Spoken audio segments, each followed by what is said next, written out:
여러분 안녕하십니까? 뉴스 더 개벽입니다. 세계 곳곳에서 발생한 개벽 소식 전해드리겠습니다. 한국계 우주비행사 조니 김이 8개월간의 국제우주정거장 임무를 마치고 지구로 귀환했습니다. 귀환 소식과 함께 그는 ISS에서 보낸 마지막 추수감사절 풍경을 공개하며 한국 음식 사랑을 자연스럽게 드러내 화제가 되고 있습니다.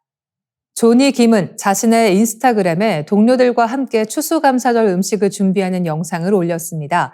그는 곧 지구로 돌아가기 때문에 마지막 남은 내 식량이라며 따로 보관하던 식품을 소개했습니다. 특히 햇반을 꺼내는 순간 무중력 공간에서 밥이 둥둥 떠오르는 장면이 눈길을 끌었습니다. 그는 제 마지막 남은 밥입니다. 오븐에 넣겠습니다. 라고 말하며 CJ제일제당에 햇반을 직접 보여줬습니다. 제품에는 한글로 햇반이 큼지막하게 새겨져 있어 한국 네티즌들 사이에서 더욱 화제가 됐습니다. 이어 그는 포장김치를 들어 보이며 저는 한국인이기 때문에 김치도 있습니다. 라고 소개했습니다. 영상은 5,000개가 넘는 좋아요를 기록했고 댓글에는 우주에서 스팸, 김치, 밥을 함께 먹는 장면에 대한 관심과 응원이 이어졌습니다. 실제로 그는 ISS 체류 기간 동안 고추장을 뿌린 햄버거나 고추장을 손에 든 사진을 올리며 꾸준히 한식 사랑을 드러낸 바 있습니다. 조니 김은 지난해 4월 8일 소유스 우주선을 타고 ISS에 도착해 245일 동안 나사의 과학 연구와 실험 임무를 수행했습니다. 2017년 나사 우주비행사로 선발된 뒤 처음 맡게 된 우주 임무였으며 한국계 우주비행사가 우주에서 장기 임무를 수행한 최초 사례로 기록됐습니다. 그는 ISS 체류 기간 동안 지구 궤도를 3,920회 돌고 약 1억 6,737만 킬로미터를 비행한 것으로 집계됐습니다.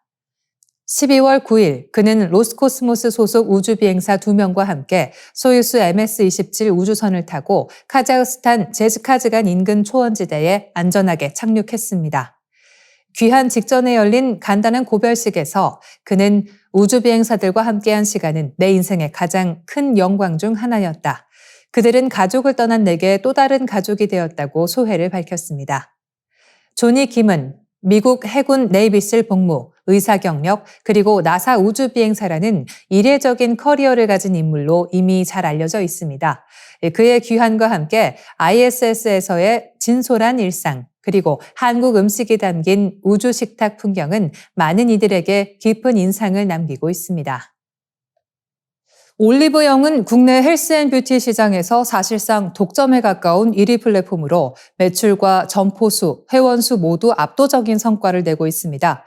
2024년, 2025년 들어 외국인 관광객 매출이 급증해 오프라인 매출의 4분의 1 이상을 해외 고객이 차지하며 연간 외국인 결제 건수도 수백만 건 규모에 이르고 있습니다. 이런 올리브영의 하프 응대 전략이 주목받고 있습니다. 매장에 들어서는 순간 인사는 건네지만 직원의 시선은 상품 정리에 머물러 있습니다. 손님이 15분 동안 핸드크림을 발라보고 샴푸를 비교해도 말을 걸어오는 이는 없습니다. 계산대에서 묻는 질문도 적립하시나요? 쇼핑백 필요하신가요? 이 두 가지뿐입니다. 독특한 반응대 방식은 고객이 먼저 부르기 전까지는 다가가지 않는다는 명확한 원칙 아래 운영됩니다. 의도된 무관심이 고객에게는 방해받지 않는 자유를 주면서 오히려 체험 중심 쇼핑의 만족도를 높인다는 분석입니다. 이 전략은 로드숍 브랜드들이 앞다투어 샘플을 나눠주며 적극 영업하던 2000년대 후반과 2010년대 초반, 업계 흐름과 정반대기를 선택한 결과물이었습니다.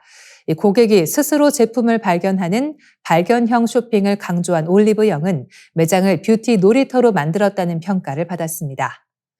이선정 대표 역시 하버드대 MBA 인터뷰에서 고객들이 스스로 탐색할 수 있는 경험이 큰 반향을 일으켰다고 밝혔습니다.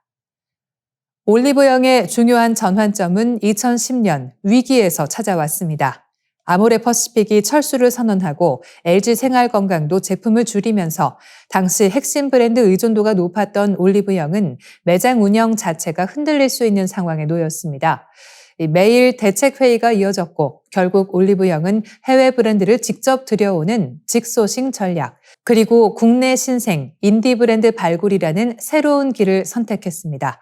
이 과정에서 메디힐 같은 히트 상품이 탄생했고 상품군은 빠르게 안정됐습니다. 또한 매장 진열도 브랜드 중심에서 카테고리 중심 구조로 바뀌면서 고객이 원하는 기능과 트렌드가 더 잘 보이도록 만들었습니다. 젊은 MD들이 주도하는 기획력은 유명하지 않던 아렌시아 떡속 클렌저가 대박 아이템이 된 것처럼 새로운 유행을 만들어내는 원동력이 됐습니다. 이런 발굴, 기획, 큐레이션 역량은 훗날 K-웰니스 전략으로 확장됐습니다. 이너뷰티, 건강기능식품, W케어 등을 체계적으로 키우면서 외국인 관광객의 장바구니에도 웰니스 제품이 빠르게 늘었습니다. K-뷰티를 넘어 K-웰니스까지 올리브영이 트렌드를 이끄는 분위기입니다. 내년 미국 패서디나 1호점 오픈을 앞두고 한국식 하프응대와 올리브영의 큐레이션 전략이 해외에서도 통할지 주목됩니다. 지난 2016년 인공지능 알파고가 이세돌 구단을 상대로 4대1 승리를 거두며 전 세계에 큰 충격을 주었던 장면 기억하십니까? 그로부터 정확히 10년이 되는 2026년 인공지능과 인간의 두 번째 자존심을 건 세기의 대결이 성사될 전망입니다. 이번 무대는 바둑판이 아닌 전 세계 e스포츠의 정점, 리그 오브 레전드입니다. 일론 머스크 테슬라 최고 경영자가 자신이 이끄는 xAI의 차세대 인공지능 모델 그록5를 앞세워 인간 최강팀에게 공식적으로 도전장을 던졌습니다. 머스크는 자신의 소셜미디어 X를 통해 2026년 그록5가 리그 오브 레전드 최고의 인간팀을 이길 수 있을지 확인해보자며 도발적인 메시지를 남겼습니다. 이에 대한 응답은 즉각적이었습니다. 세계 챔피언이자 e스포츠의 상징인 T1은 간판 스타 페이커 이상혁 선수의 시그니처인 쉿포즈 영상과 함께 우린 준비됐다. 너는? 이라는 짧고 강렬한 답변을 보내며 대결을 수락했습니다. 이번 대결이 단순한 이벤트 매치를 넘어 기술업계에 비상한 관심을 끄는 이유는 머스크가 제안한 파격적인 제약 조건 때문입니다. 머스크는 AI가 가진 압도적인 하드웨어 우위를 모두 배제하겠다고 선언했습니다. 첫째, AI는 데이터 코드를 직접 읽는 것이 아니라 사람처럼 카메라를 통해 모니터 화면만을 봐야 하며 시력 또한 교정 시력 1.0 수준으로 제한됩니다. 둘째, 반응 속도와 마우스 클릭 속도 역시 인간보다 빠를 수 없도록 락을 걸겠다고 밝혔습니다. 이는 기계적인 피지컬이 아닌 순수한 전략과 판단력 그리고 창의성만으로 인간을 넘어서겠다는 범용 인공지능의 자신감을 드러낸 대목입니다. 과거 알파고가 정해진 규칙 안에서 패턴을 학습하는 데 그쳤다면 머스크가 예고한 그록5는 설명서를 읽고 스스로 학습하며 인간의 언어와 심리까지 분석하는 단계로 진화했습니다. 하지만 상대는 결코 만만한 팀이 아닙니다. 불사 대마왕 페이커는 2013년 데뷔 이후 12년 넘게 정상을 지키며 월드 챔피언십 5회 우승이라는 신화를 썼고 그가 이끄는 T1은 2023년부터 25년까지 3년 연속 세계 무대를 제패한 현존 최강의 팀입니다.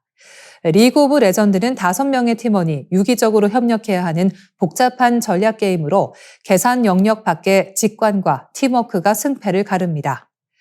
과연 2026년 치밀한 논리로 무장한 그록5가 인간 고유의 영역이라 믿었던 협동과 창의성마저 정복할 수 있을지, 아니면 페이커와 T1이 10년 전 바둑계의 패배를 서력하고 인간의 위대함을 증명할지 전 세계의 시선이 다가올 2026년 리그 오브 레전드 가장 대표적인 맵인 소환사의 협곡으로 집중되고 있습니다.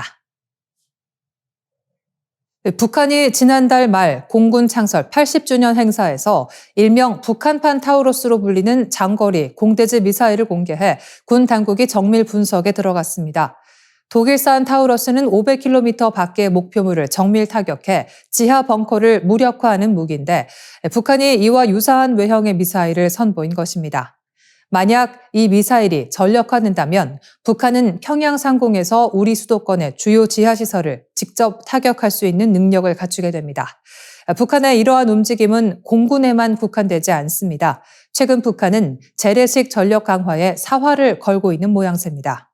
독일의 IRIS-T를 모사한 신형 공대공 미사일부터 미국의 무인 공격기 리퍼를 닮은 무인기까지 운용 중인 것으로 파악됐습니다. 불과 2년에서 3년 전만 해도 전투기 노후화와 항공유 부족으로 훈련조차 제대로 하지 못했던 것과는 확연히 달라진 기조입니다. 육군과 해군 전력의 성장세도 뚜렷합니다. 북한은 올해 5,000톤급 신형 호위함인 최연호와 강건호를 잇따라 진수하며 원양 작전 능력을 과시했습니다. 육군 열병식에서는 신형 전차 천마 20이 등장했는데 여기에는 적의 대전차 미사일을 자동으로 요격하는 능동 방호 체계가 탑재된 것으로 보입니다. 이는 우리 군의 주력인 K2 흑표 전차에도 아직 적용되지 않은 기술이라는 점에서 우려를 낳고 있습니다. 전문가들은 북한의 이러한 변화가 핵 상용 무력 병진 정책의 일환이라고 분석합니다. 북한은 이미 2040년까지 최대 400여 발의 핵무기를 보유할 것으로 전망될 만큼 핵 고도화를 이루었습니다. 하지만 재래식 전력이 뒷받침되지 않으면 핵무기만으로는 전쟁 수행에 한계가 있다는 판단 하에 뒤처진 재래식 무기 체계를 급격히 끌어올려 균형을 맞추려 한다는 것입니다. 문제는 북한의 이러한 기술적 도약 배경에 러시아가 있다는 점입니다. 우크라이나 전쟁을 계기로 북러 밀착이 가속화되면서 러시아의 선진 군사 기술이 북한으로 대거 유입된 정황이 포착되고 있습니다. 북한의 신형 미사일과 레이더 장비 등이 러시아의 지르콘이나 판치르와 외형적으로 매우 유사하다는 점이 이를 뒷받침합니다. 여기에 전 세계 방산업체를 대상으로 한 해킹까지 더해져 기술 격차를 좁히고 있습니다. 김정은 국무위원장은 내년 1월 제9차 당대회를 통해 새로운 국방력 강화 계획을 발표할 것으로 보입니다. 하지만 일각에서는 이러한 무리한 군비 확장이 북한 경제에 치명적인 부메랑이 될 것이라는 지적도 나옵니다. 북한의 국민 총소득은 우리 국방 예산에도 미치지 못하는 수준입니다. 과거 구소련이 무리한 군비 경쟁 끝에 붕괴했듯 천문학적 비용이 드는 재래식 전력 투자가 북한 체제를 위협하는 경제적 자충수가 될 수 있다는 분석입니다. 손정희 소프트뱅크 회장이 용산 대통령실에서 이재명 대통령을 만나 초인공지능 시대를 예고하며 앞으로는 인류가 금붕어가 되고 AI가 인간이 되는 모습이 펼쳐질 것이라고 주장했습니다.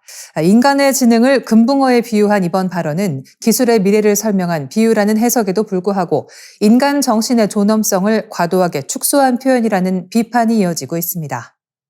손 회장은 AGI 이후 단계로 ASI를 제시하며 ASI는 인간보다 1만 배 똑똑한 지능을 갖게 된다고 강조했습니다. 이어 금붕어가 아무리 훈련돼도 미적분이나 언어를 익히지 못하는 것은 하드웨어 구조가 다르기 때문이며 앞으로 인류와 AI의 관계도 그와 유사해질 것이라고 전망했습니다.